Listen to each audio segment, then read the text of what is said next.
네, 대한민국 최초의 해외 파병, 베트남전 파병이 60주년을 맞이했습니다.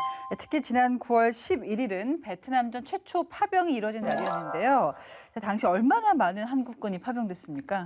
이제 베트남 전쟁의 최초의 비전투 부대는 1964년 9월 달에 제1이동 외과병원하고 태권도 교관단이 가서 이제 호치민에 상륙을 해서 전개를 했거든요. 그 다음에 이제 해인 1965년도에는 공병이 가요.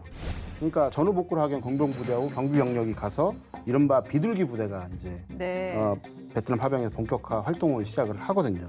그리고 나서 이제 같은 해인 1965년 10월 해병 청룡부대가 그다음에 11월에 육군에 있는 맹호부대가 남베트남에 속속 도착을 했습니다. 그 다음에 이제 계속해 전선이 확대가 되고 전쟁이 격화됐다는 얘기잖아요. 그래서 미국의 추가 파병 요청을 해서 국군의 파병 규모는 1968년에만 이게 5만 명에 이르게 됩니다. 근데 여기서 이제 재밌는 사항이 있어요. 이제 예전에 제가 태명신 장군님하고 진짜 인터뷰를 다 했거든요. 제 박사기 논문을 이렇게 썼거든요. 왜 비전투 부대부터 파병을 하고 전투 부대에서 갔을까?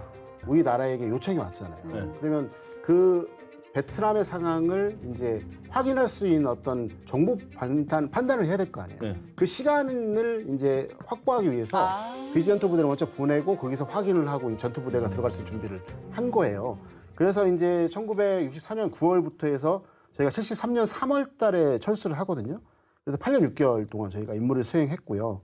이 32만 4,864명의 병력이 투입이 됐습니다. 그래서 당시 미국을 제외하면 가장 큰 규모가 됐고요. 전투도 되게 잘했어요. 잘했고 통 이제 여단급 이상 이제 전투를 30회, 연대급은 186회, 그다음에 대대급은 966회 소부대 전투에 이제 완전 이제 끝판왕을 한 거죠. 그래서 그 당시 우리 군 전투부대가 발군의 실력을 발휘했어요. 그 이유가 혹시 어떤 건지 예측 한번 해보시겠습니까? 전쟁을 치른 지 얼마 안 됐으니까. 그렇죠. 6.25 전쟁이 끝난 지 얼마 안 됐고 해서 각 사단에서 이제 그 특급 전사만 뽑거든요.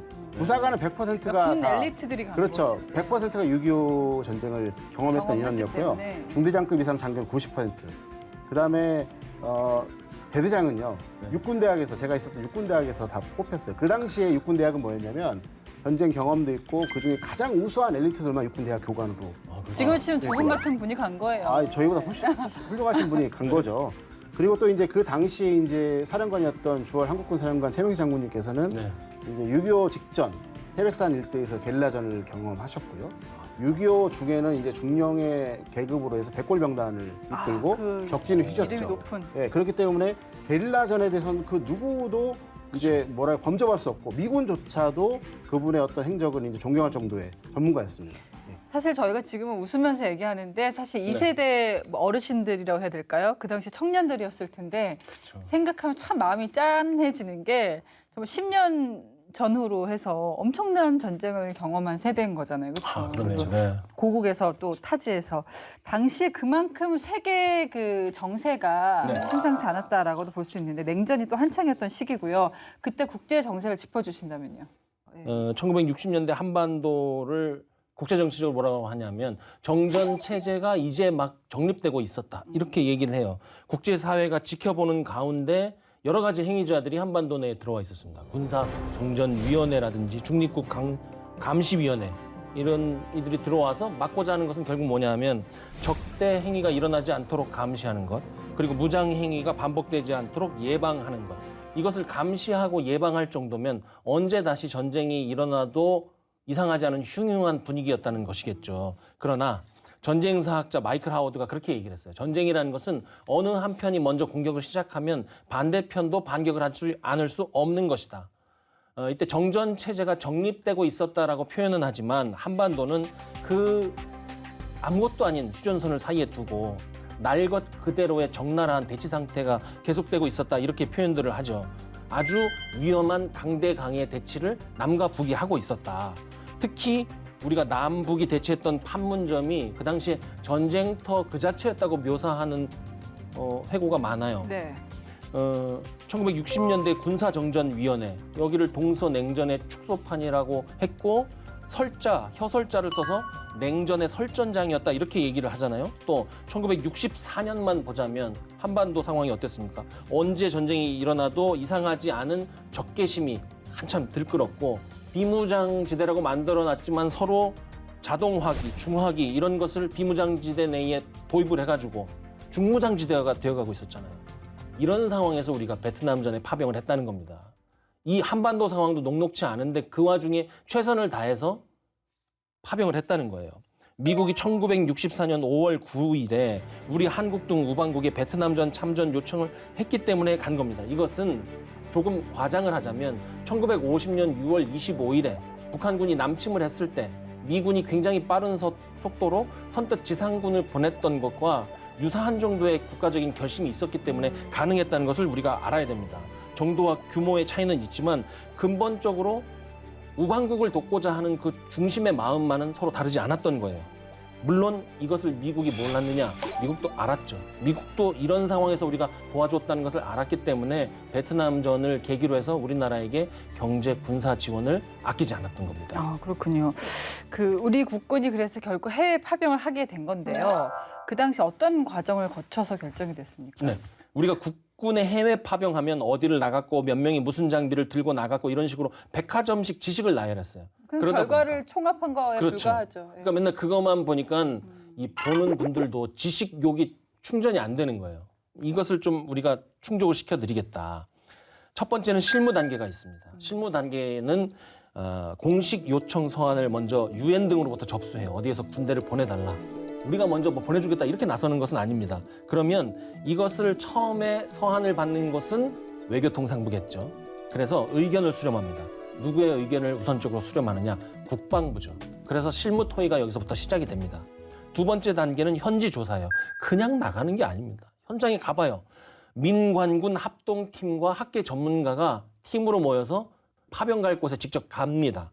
가서 위험도, 안전성, 기후, 지속 가능성 여러 가지를 검토해서 평가를 해요. 그리고 그것이 끝나면 정책 결정을 하죠. 국가안전보장회의에서 먼저 토의를 하고 상임회의, 관계 장관회의를 거쳐서 차관회의에서 보낼까요 말까요를 예. 중간 의결을 합니다. 예. 그러면 이제 국무회의 의결로 넘어가요. 그 다음에 대통령이 결재를 합니다. 대통령이 결재한 순간에 모든 것이 결정되는 건 아니에요. 이때쯤에 유엔이나 아니면 파병을 요청한 쪽에 우리가 중간에 여기까지 진행됐습니다 하고 중간 보고를 해주고 이것을 가장 중요한 단계, 국회로 넘깁니다. 그래서 국회의 동의를 얻는 그 과정이 국민의 민심을 대변한다고 판단을 하고 여기서 결정이 되면 파병 준비를 여기부터 시작하는 것이죠. 지금은 우리가 쉽게 이야기를 하지만 당시에 한국이 잘 사는 나라도 아니었고 또 전쟁을 그렇죠. 치른 지 얼마 안 됐기 때문에 상당히 큰 어떻게 보면 국운이 걸린 그런 결정을 했던 그렇죠. 건데요. 네. 미국이 사실 처음에 요청했던 것보다 중간에 추가로 파병을 요청하게 됩니다. 그만큼 그 베트남전이 쉽지 않았다는 얘기일까요? 그렇죠. 이제 그 게릴라를 이제 영어로 뭐라고 부르냐면 이제 은유적인 표현인데 인비저블 아미라고 그래요. 인비저블 아미. 보이지 않는 군대예요. 왜 그러냐면은 민간인들 사이에서 이제 그 생활을 하면서 갑작스럽게 전투로 변해가지고 기습하고 빠지고 그 당시에 미군의 전법은 뭐였냐면 Search and Destroy예요. 찾아가서 딱 가서 찍으면 거기서 딱 때리고 다시 복귀를 해요. 왜? 밤에는 자신이 없으니까. 그러니까 어떻게 되냐면 밑빠진 독에 물붓기가 되는 거예요. 그렇게 하다 보니까 이런 식으로 해서 작전 효과가 없는 거예요. 네. 딱 들어갔는데 가면은 인비저블이 되는 거야. 없어져버리고 다시 나오고 계속해서 이런 비효율적인 작전을 하다 보니까 병력이 부족할 수밖에 없는 것이죠. 그렇기 때문에 이제 우리나라에게 이제 파병 요청을 했고 그때 이제 정책적 고려사항 여러 가지가 있어요. 여러 가지가 있는데 이제 그 최명 장군님하고 인터뷰한 결과 보게 되면 우리가 이제 6.25 전쟁을 경험했던 얼마 지나지 않았기 때문에 전투력도 강한 부분이 있었고 그래서 이제 그 주한 미군도 이제 우리나라에 주둔하고 있으면서 그거를 이제 지렛대 역할을 했었고 네. 그런 부분이 있기 때문에 저희가 이제 추가 판병 요청을 했던 것이죠. 그리고 또 지리적으로도 가깝고 다른 나라보다는 그렇죠. 예. 그러니까 우리 정부도 사실 순순히 파병에 응해주기만 한 게 아니라 필요한 조건을 또 제시를 했습니다. 또 그 내용을 문서로 만들었는데요. 어떤 네네. 내용일까요? 이게 브라운 각서라고 들어보셨죠? 네. 정확하게 말하면 제가 읽어볼게요. 한국군 베트남 증파에 따른 미국에 대한 협조에 관한 주한 미국 대사 공식 서한. 이게 상당히 어려워요. 네. 어려운데 그 당시에 이제 우리나라 상황을 보게 되면 경제 발전을 하기 위한 토대를 막 마련하고 있었던 시기였어요. 네. 박정희 대통령 정부 시절에. 또 그다음에 이제 베트남에서 이제 계속해서 병력이 필요하니까 주한미군 중에서 일부 빼겠다 뭐 이런 얘기가 막 나오고 있는 거예요. 이런 상황에서 정치 경제적으로 되게 민감한 상황이었던 거예요. 그래서 이제 브라운 이제 주한미국 대사가 이제 각서를 하는데 우리가 그냥 어차피 이제 뭐 가는 것을 결정했는데 국익이 가장 좋게 해야 되는 부분이 있는 거잖아요. 그래서 그 안에다가 뭐라면 우리 안보와 우리 경제 개발을 하기 위한 어떤 그런 밑바탕이 좀 충실하게 될 수 있도록 각서를 작성을 해요. 그래서 이제 이 서한은 총 5개 장이 16개 조항으로 구성되어 있고 뭐라고 써 있냐면 미국은 한국의 개월 수출을 지원하고 기타 경제 개발 목적에 사용하기 위해 적당한 경우 1966년 중 1,500만 달러의 신규 원자재용 차관을 제공한다라고 해서 경제 발전에 관련된 약속을 또 하고요. 다 아시다시피 이제 저희 군의 현대화를 하기 위한 약속을 하면서 가는 겁니다. 그래서 국가의 이익을 위해서 경제적이고 안보적인 분야에서 충분하게 협상이 되고 그것이 불안각서에 들어가서 저희가 파병을 결정하게 되고 그 결과 결국에는 백마부대 들어보셨죠? 네. 부사단 백마부대가 이제 중심으로 해서 1966년 4월 6일에 이제 2차 파병을 하게 되는 겁니다. 그렇게 되면서 우리는 분단급 부대가 파병이 된 거예요. 그러니까 이제 유일무이한 상황인 거죠. 다른 나라에 우리나라의 군단급 부대가 가고 이제 해병 장군께서는 최초에는 투스타였지만 가서 이제 쓰리스타로 되면서 이제 독자적인 작전권을 행사하고 그러니까 미국이 뭐라 하든 말든 우리의 방식대로 작전을 하는 왜냐하면 군단급이니까 병력이 충분하잖아요. 예. 그래서 독립작전을 수행하면서 이제 저희가 국익을 최대한 많이 이렇게 취했던 계기가 되었죠. 말씀만 들어도 우리가 좋은 마음에서 다 들어준 게 아니라 원하는 조건을 관철시켜야 될 필요성이 있었다. 협상이 굉장히 치열했죠. 국가는 결국은 자기 이익을 행사하는 행위자잖아요. 그 국제정치적으로 이것을 묘사한 혹은 잘 설명한 이론이 있는데 양면 게임 이론이라는 거예요. 양면 게임 이론. 이게 뭐냐? 하버드 대학교의 로버트 퍼트남이라는 교수가 발전시킨 이론인데 예를 들어서 우리나라가 베트남에 파병을 보내려고 할 때 누군가는 찬성하고 누군가는 반대할 거 아니에요. 당연히 그것은 그렇게 있을 수밖에 없는 겁니다. 전 국민이 다 찬성하는 정책이라는 것은 사실 현실 사회에서 상상하기 힘든 겁니다. 이때 파병을 관철시키고자 하는 국가 지도자의 입장에서 이 국내의 반대가 반드시 나쁜 일만은 아니라는 겁니다. 이 이론이 얘기하는 왜요? 것은. 왜냐하면 이것이 하나의 카드가 된다는 네. 것이죠. 미국이 한국에 파병을 요청을 했어요. 그러면 우리도 거기서 가져오는 게 있어야 되죠. 그런데 이왕이면 최대한 많은 이득을 얻는 게 좋잖아요. 베트남전 같은 경우에는 군사적인 지원을 그것을 빌미로 해서 우리가 많이 받으면 좋겠죠. 미국은 어떻습니까? 반대로. 한국 군대를 최대한 많이 파병받고 미국에서 나가는 돈을 최대한 적게 주면 미국의 이득인 겁니다. 국제정치라는 건 원래 그런 거예요. 이럴 때 양면 게임이 시작되는 거죠. 서로 원하는 것이 다르기 때문에. 한국 정치 지도자가 국회의 반대, 국민의 반대 여론을 무기 삼아서 미국 대통령한테 얘기하는 거죠. 나도 당장 파병하고 싶다. 나도 당신 마음 들어주고 싶은데. 그런데 미국이 당장 많은 어쩌냐. 무기 지원, 경제 원조를 약속하지 않으면 국회의 비준이 안 된다. 내가 법을 바꿀 수는 없지 않겠느냐. 법을 바꿔서 파병하는 것을 원하냐? 나중에 들통나면 법치주의 이거 미국의 이미지 타격받을 텐데 어떻게 할 거냐. 그리고 파병을 당신들 한 번만 받을 거냐. 후속 지원 받아야 되지 않느냐. 지금 여기에서 국민 여론하고 국회 반대 이거 무시하고 보내면 후속 지원 부대를 못 받는다. 해줄 수 있는 건 뭐냐? 한 규모, 한 방의 경제 지원, 군사 지원 이거 해주지 않으면 우리가 못한다. 여기에서 말하는 이게 바로 국가 지도자, 정치 지도자의 하나의 수완인 것이죠. 네, 베트남전 하면 빼놓을 수 없는 소총이 있습니다. M16, 네. 또 AK-47. 예?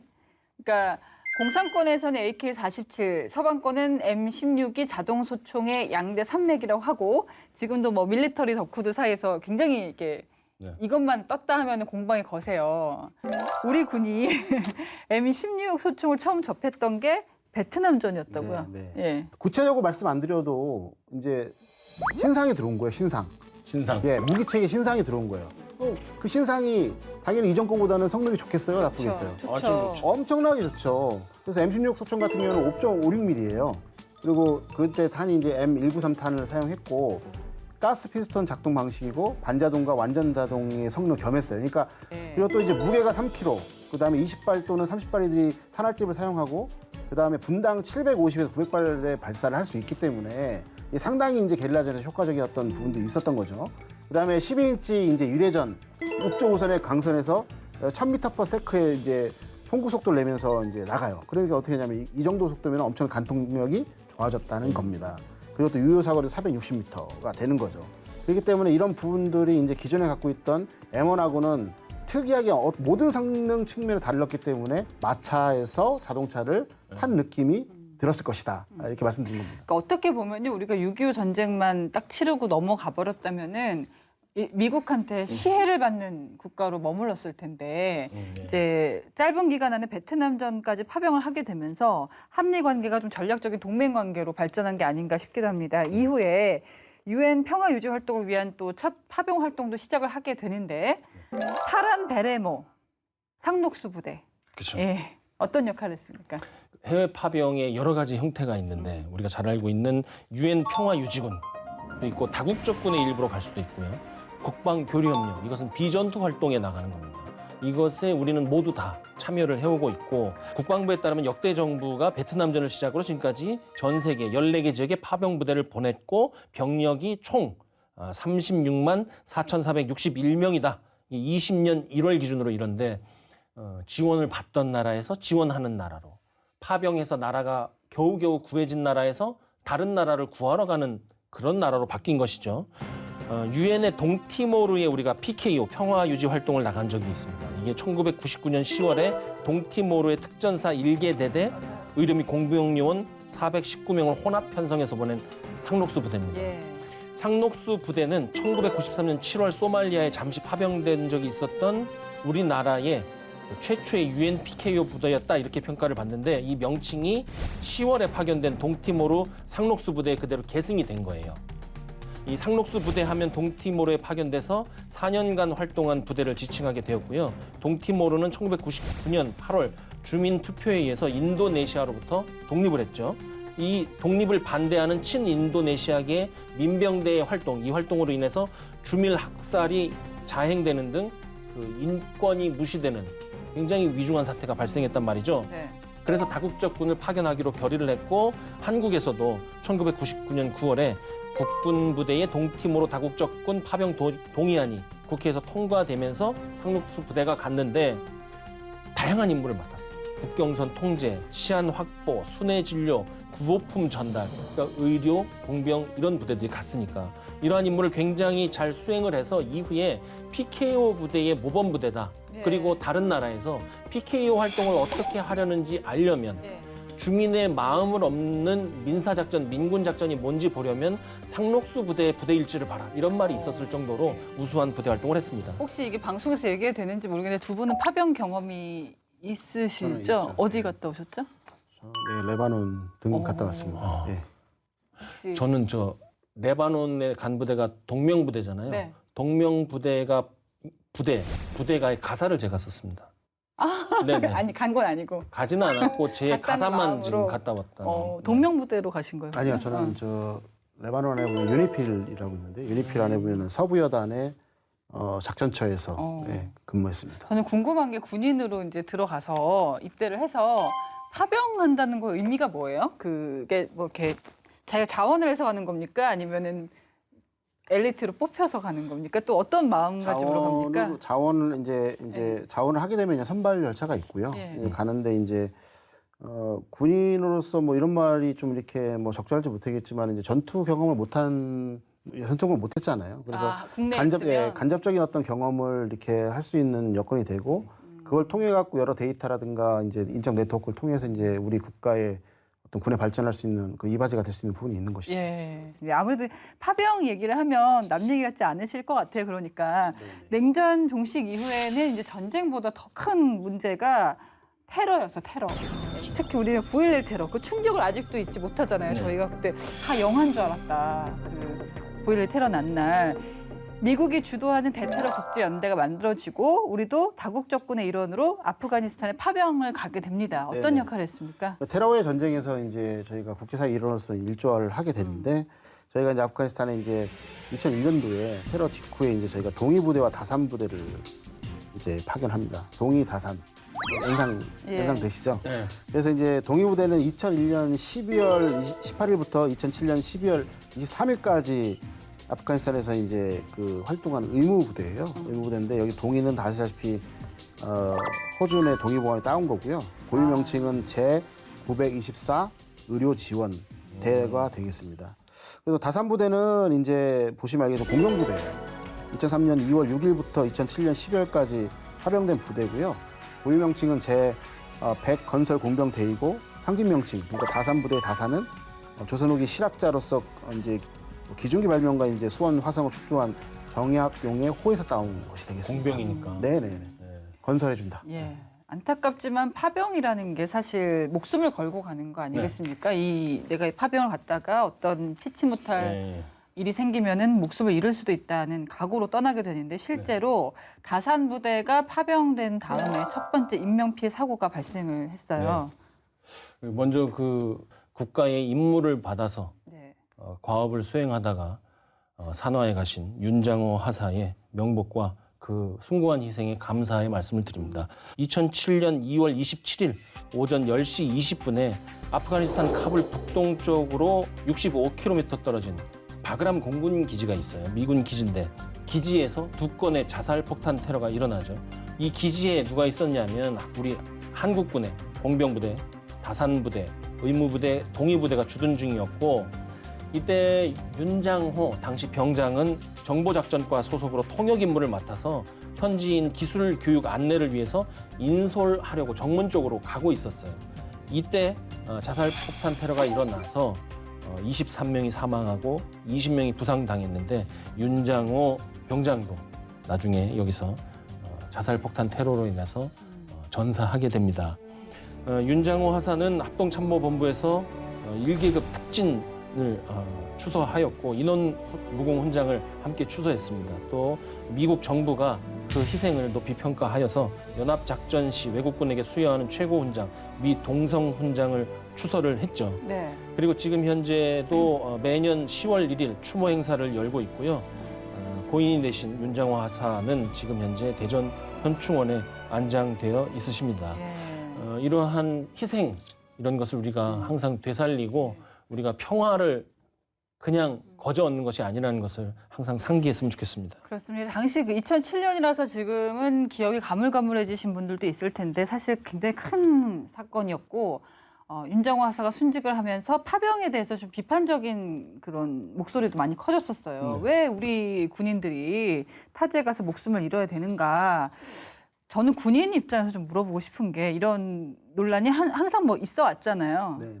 어떻게 생각하세요? 우리 군이 파병을 할 때 과연 어디까지 감수를 하면서 가야 되는가? 안타까운 희생이라는 거는 뭐 동의하고요. 예. 명복을 다시 한번 빌고 6.25를 생각해 봤으면 좋을 것 같아요. 6.25 때도 저희가 이제 뭐랄까 큰 위기에 처해 있었잖아요. 근데 그때 들어왔던 부분은 한국이라는 나라가 어딘지를 모르고 들어와서 국제사회의 어떤 뭐랄까 가치를 지키기 위해서 숭고한 희생들이 많이 있었잖아요. 네네. 그러니까 저는 좀 개인적으로 제 개인적인 생각입니다.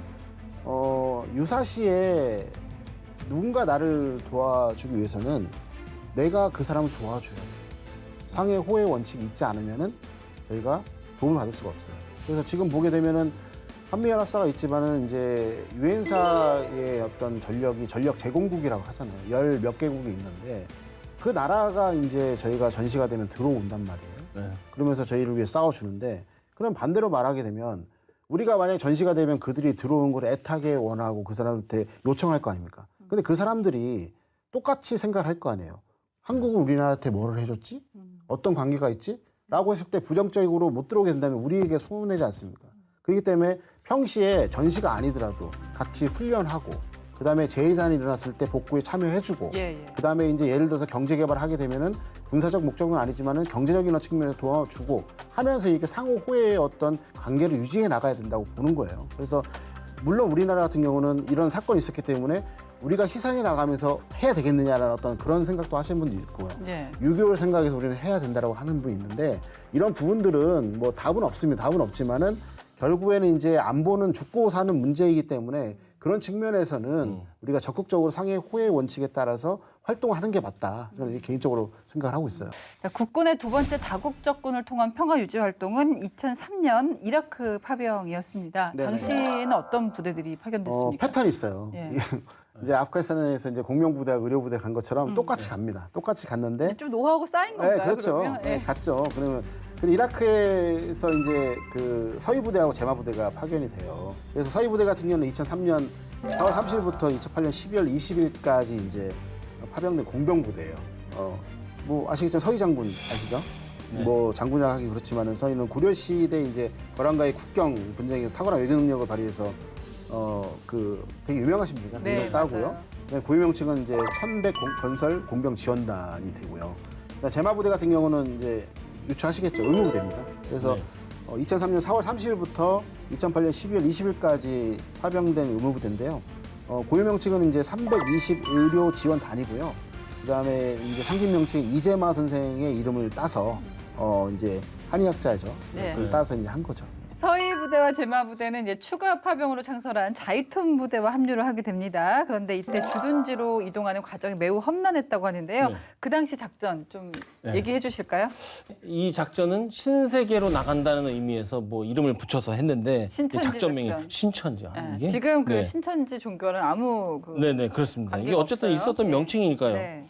나시리아의 자이툰 부대, 의무 공병대대를 주축으로 한 이라크 한국군 지원단이 있어요. 이게 아르빌 도착 후에 시설 준비단으로 이름이 바뀌긴 했는데 아르빌 주둔지 건설을 위해서 2004년 7월 19일부터 21일까지 나시리아의 탈릴 기지에서 바그다드를 경유해서 아르빌 지역으로 이동한 작전입니다. 이 부대가 이동한다는 게 그냥 차 타고 그냥 가는 게 아닙니다. 그 천병부대, 연락부대, 후위 부대 이걸 다 배치해 놓고 가는 거니까 그야말로 거대한 작전이에요. 그리고 남의 땅에서 하는 거잖아요. 그래서 이 작전에서 최초로 차량 위치 추적 시스템 이것을 활용을 했고 본국에 있던 특교단에 위치한 사단 사령부에서 작전 진행 상태를 실시간으로 여기서 확인을 했습니다.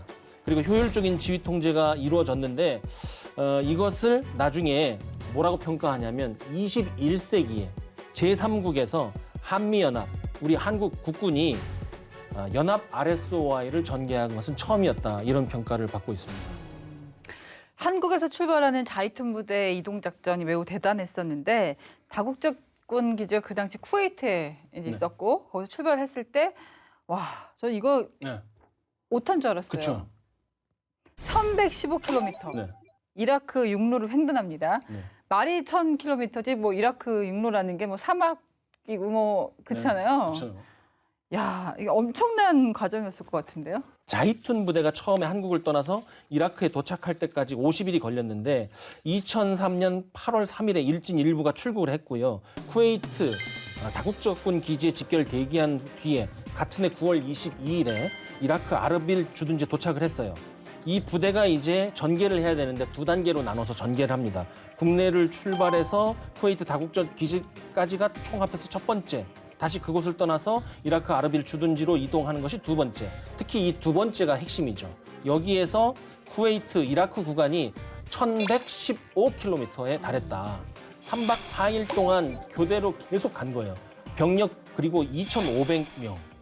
도로가 깔린 1000km로 가라고 해도 굉장히 힘든데. 차 한 대가 혼자 간 게 아니라는 게 또 예, 대단한 거죠. 예. 그리고 중간에 차 한 대 퍼져갖고 만약에 사고라도 나면 지체될 건데 그렇죠. 그것도 다 예방하면서 간 아이고. 겁니다. 차량이 자그마치 450여 대. 그리고 그것만이 아니라 사람만 가고 차만 가면 됩니까? 먹고 마시고 자야 되잖아요. 그 각종 물자들이 다 실렸는데 물자가 자그마치 컨테이너 250개에 담겨져 있었습니다. 이러한 대규모 부대가 3개 제대로 나뉘어서 간격을 나눠서 출발을 쭉 하는 것이죠. 그리고 그 안에서는 다시 5개의 단위대로 쪼갰는데 그냥 줄줄이 사탕처럼 가면 되는데 단위대로 쪼갠 이유는 동시 피해 방지와 어떤 사태가 발생했을 때 예비 시간을 갖기 위한 조치였겠죠. 교리에 물론 그렇게 돼 있기도 하고요. 이건 말고도 장거리다, 사람이 많다, 짐이 많다. 또 어떤 게 큰 도전이었을까요? 지형을 생각해 본다면 사막의 먼지, 그 날씨 이런 것들 말도 못 하거든요. 우리 이번 여름에 얼마나 고생했습니까? 그것하고는 비교도 안 되는 날씨였던 거예요. 열사의 땅이네 진짜. 그럼요, 진짜 열사의 땅이에요. 이 무더운 날씨를 견뎌내며 장병들이 얼마나 노력을 했게요. 어쨌든 이러한 작전 환경 위협을 생각해 보면 우리가 단순히 그냥 부대가 이동했다, 차량이 이동했다고 볼 것이 아니라 이라크에서 자이툰 부대가 성공적으로 작전을 수행할 수 있는 기반을 마련하는 여건 조성 작전, 작전 지속 지원의 아주 모범적인 사례가 될 것이다. 이렇게 평가를 할 수 있습니다. 저는 잘 몰라서 그런데 레바논에 계셨던 데도 사막 지형이었나요? 네, 있죠. 예. 사막을 건넌다는 건 우리 경험을 안 해봐서 이게 네. 저는 그랬어요. 이제 사막 그때 당시에는 이제 레바논하고 이스라엘 사이에는 국경이라고 안 해요. 서로 자기 땅이기 때문에 적경 지역이라 하거든요. 이제 블루라인 일대가 이제 그런 지형인데 사실 그게 투입된 분들 제 동기도 있고 다 이제 있지만은 그 열사가 들어오지 않아요. 죽음에 대한 언제 공격받을지 모르는 그 두려움 때문에. 그러니까 더위를 느끼지 못한다고요? 못해요, 못 느껴요. 저는 그래서 저는 작전 나가서 이제 기동 작전 나가고 이제 실질적으로 가장 위험한 날 악사 악바데이가 있거든요. 팔레스타인이 나라를 빼앗긴 것 때문에 하는 이틀이 있는데 그때 이제 전방을 보는 게 아니라 전 세계에 퍼져 있던 애들이 내 뒤에서 막 오고 막 측방에서 오고 하기 때문에 그걸 이제 통제하는 작전을 아이고야. 나가다 보면은 그 두려움 때문에 그거를 못 느꼈어요. 저는 두려움이 잠도 안 와요? 잠도 못 오죠. 우리 군인들 참 대단하네요. 저희 이번 여름에 너무 더워서 네. 다른 감정이 끼어들지 못할 정도였는데 여기는 반대로. 아, 그렇죠. 대단합니다.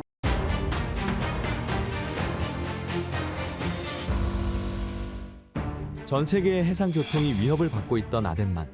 그곳은 해적들의 활동 무대가 되었고 그들의 손에 수많은 선박과 승무원들이 억류되었습니다. 그래서 이곳을 지나는 선박 보호를 위해 2009년부터 대한민국 해군 청해부대가 파견되어 임무를 수행하고 있었습니다. 그러던 중 대한민국의 상선 3호 주얼리호가 인도양 한가운데서 소말리아 해적에게 납치되는 사건이 발생합니다. 납치 당시 근무 중이던 항해사는 조난 신고 통신망으로 납치 사실을 알렸고 대한민국은 중대한 결정을 내리게 됩니다. 바로 해적들을 진압하고 자국민을 구출하기 위한 전례 없는 구출 작전, 아덴만 여명 작전입니다. 대한민국 해군 청해부대는 전 세계의 주목 속에서 역량을 시험받게 됩니다. 한국 해군의 청해부대는 이미 아덴만 해역에서 국제해양 안보를 위해 활동하고 있었습니다. 이 지역은 세계 해상 무역의 중심 항로이지만 해적들에 의해 끊임없는 위협에 직면한 곳이기도 했습니다. 그동안 청해부대는 수많은 국제적 임무를 수행해왔지만 이번만큼은 달랐습니다. 이번엔 자국민이 직접 해적에게 납치된 위기 상황이었습니다. 대한민국의 대응은 신속했습니다. 청해부대는 즉각 3호 주얼리호 구출 작전에 돌입합니다. 청해부대는 수십 번의 훈련과 시뮬레이션을 거쳐 임무를 완벽히 준비했습니다. 작전명은 아덴만 여명작전. 여명은 아침이 다가오는 새벽, 희미하게 비춰오는 빛을 일컫는 말인데요. 그 이름처럼 어둠 속에서 희망의 빛을 비추겠다는 의지를 담고 있었습니다. 2011년 1월 21일 새벽, 모든 준비가 끝난 청해부대는 작전을 개시합니다. 인근에 있던 오만 해군이 해적 고속정 주변을 포위했고 청해부대는 최영함과 링스 헬기로 위협 사격을 가하며 해적의 시선을 교란합니다. 그 사이 한국 특수부대, UDT 실 작전팀 대원들은 고속단정 3척에 나눠 타고 3호 주얼리호로 향했습니다. 배에 오른 작전 대원 15명은 15분 만에 상선의 윗갑 한 부근을 모두 장악했죠. UDT 실 대원들은 빠르게 해적을 쓰러뜨리며 구출 작전을 수행합니다. 그렇게 몇 시간에 걸친 치열한 교전 끝에 청해부대는 해적들을 제압하고 인질 21명을 모두 무사히 구출해냈습니다. 이 과정에서 석혜균 선장이 총상을 입어 위태로웠지만 오만까지 달려간 이국종 교수의 치료로 건강을 되찾기도 했죠. 이 작전은 대한민국의 군사적 능력 그리고 국제적 위상을 다시 한번 세계에 알리는 계기가 되었습니다. 아덴만 여명작전은 단순한 군사작전이 아니었습니다. 이것은 대한민국이 자국민을 보호하는 국가로서의 책임을 다했음을 상징하는 사건이었습니다. 그리고 더 나아가 국제사회에서 대한민국의 군사적 역할이 무엇인지 보여주는 계기였습니다. 작전 이후 청해부대는 그들의 용맹과 헌신으로 국내외에서 높은 평가를 받았고 한국군의 해외 파병은 이제 국제사회의 평화와 안보를 지키는 중요한 역할로 자리 잡게 되었습니다. 자, 다시 돌아가서요. 자이툰 부대가 2008년 이라크에서 완전 철수하기까지 임무를 완수를 하게 됐는데 희한한 게 미국이 추가 파병을 요청을 했단 말이에요. 이건 어떤 이유 때문인가요? 그러니까 2003년 이제 5월에 이미 저희가 아까 말씀드린 것처럼 서해 제마부대를 파병했는데 2003년 9월 달에 이라크 치안이 불안정해지게 돼 갑자기. 그래서 갑자기 전투 파병 요청을 하게 되는 거예요. 결국에는 이제 그 당시에 어떤 정부 입장에서는 너무 강력하게 요청하기 때문에 안 갈 수 없고 가자고 전투 파병 가자고 보니 국민이 동의 안 해줄 수 해줄 리가 없고 그때 이제 되게 딜레마가 있었고 협상 끝에 어떻게 했냐면 2004년 2월 달에 추가 파병안을 통과를 시켰지만 미국이 요구하던 안정화 전투 임무가 아니라 비전투 재건 임무로 이제 전환하고요. 병력도 10,000명에서 3,600명으로 전환된 절충안이 나왔어요. 그래서 이제 자이툰 부대가 이제 쿠웨이트를 거쳐 2004년 9월 22일에 아르빌에 이제 부대 전개를 완료한 거죠. 저희가 이제 자이툰 부대 4년 3개월 정도 거기서 파병 임무를 했어요. 그래서 2008년 12월에서 완전 철수했고요. 저희가 몇 명 정도 파병했을 것 같아요? 10,000명? 19,000명. 예, 19,000명 정도가 파병을 했고 예.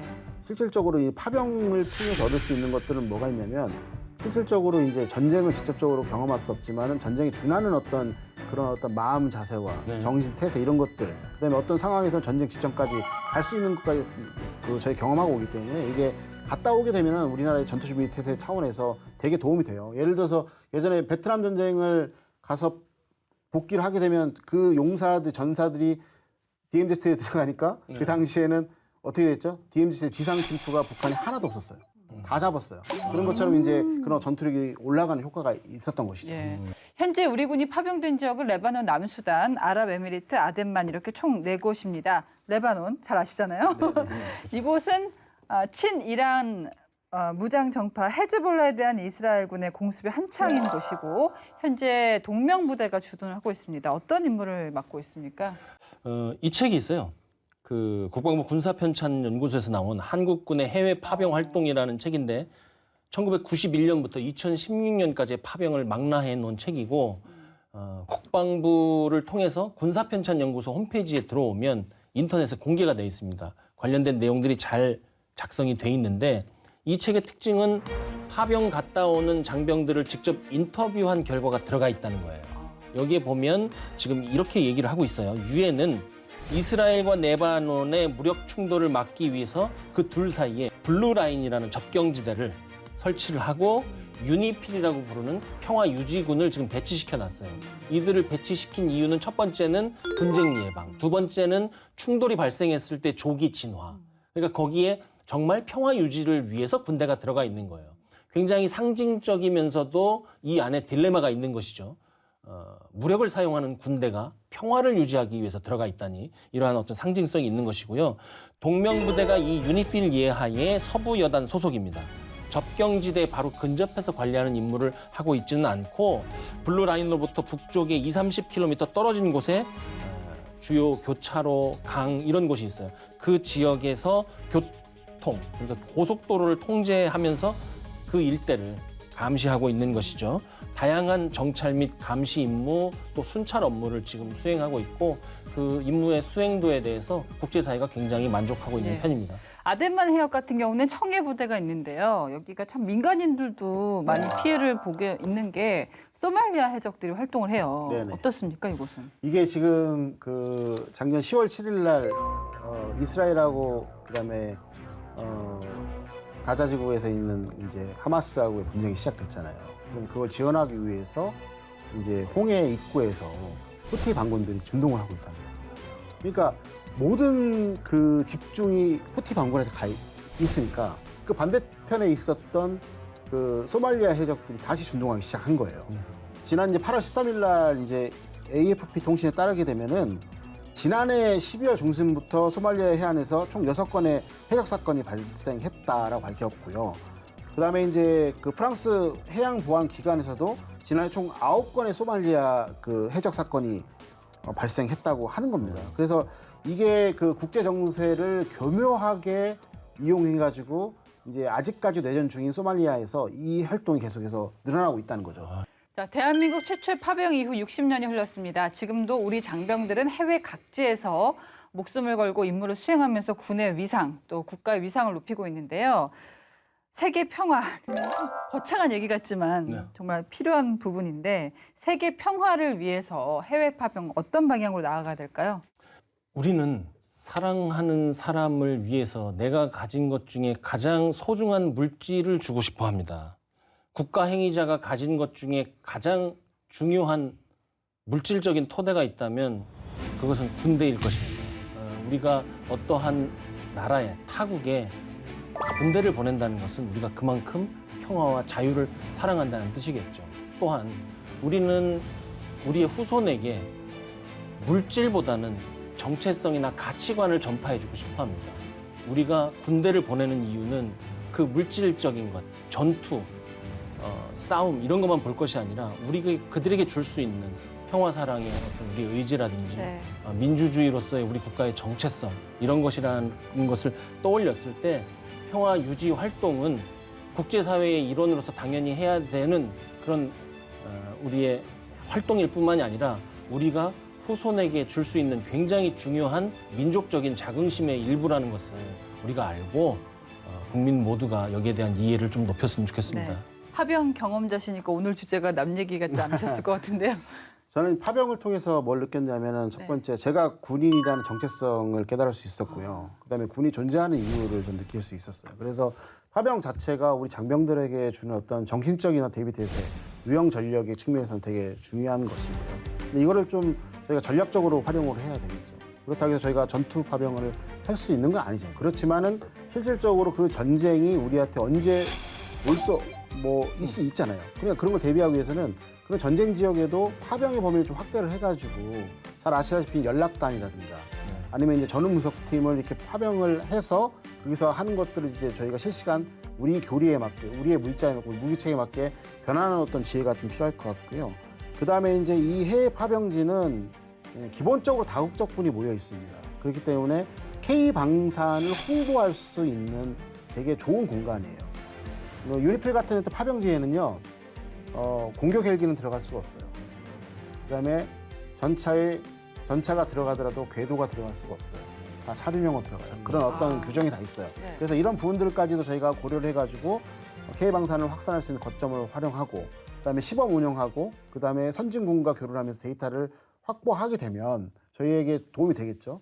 그다음에 이제 문제는 뭐냐면 전 세계가 초연결이 돼 있잖아요. 어디에서 테러가 발생할지 몰라요. 근데 그곳에는 우리 한국의 위상이 높여있기 때문에 우리 국민들이 있을 수가 있어요. 그러면 여기에서 출발하는 것보다 그 근거지에 있는 해외 파병 부대에서 바로 전개해서 가는 게 더 빠르겠죠. 왜냐면은 그 부대에는 기본적으로 특수작전 부대가 파병되어 있기 때문에. 그래서 그런 부분들을 저희가 신속 대응하기 위해서는 그런 부대들의 어떤 완전성을 해서 풀 패키지화해서 파병을 해야 될 필요가 있고요. 마지막에 세 번째는 뭐냐면 그런 어떤 게릴라전에서 그런 어떤 적대적인 세력으로부터 저희가 피해를 가장 적게 하는 방법은 뭐냐면 문화를 확신시키는 거예요. 우리가 너희들을 위해하기 위해서 온 게 아니라 너희를 도와주기 위해서 온 거다. 가장 좋은 그 매개체가 문화의 확산이거든요. 제가 파병 갔을 때도 매일 뭘 하느냐? K-팝. 그다음에 음식, 저 잡채 무지하게 많이 만들었어요. 그렇게 해주고요. 그다음에 이제 그다음에 이제 가서 우리가 하는 뭐 한글 공부, 그다음 태권도 이런 거 많이 했거든요. 그래서 이런 부분들이 되게 중요하기 때문에 이런 것들을 좀 이렇게 전략적으로 저희 국가적 차원에서 하나의 어떤 전략 거점으로 우리가 볼 필요가 있다. 이 말씀 드리고 싶습니다. 네, 우리 해외 파병 군인들 군사작전은 물론이고요. 재건을 지원하고 재난을 구호하며 우리 군의 우수성을 증명하고 세계 평화를 지키고 있습니다. 지원과 성원이 커지기를 바랍니다. 디펜스 프라임 오늘은 여기까지입니다. 저희는 매주 금요일 밤 10시 KFN 그리고 유튜브 채널에서 여러분 찾아갑니다. 고맙습니다. 감사합니다. 그렇습니다.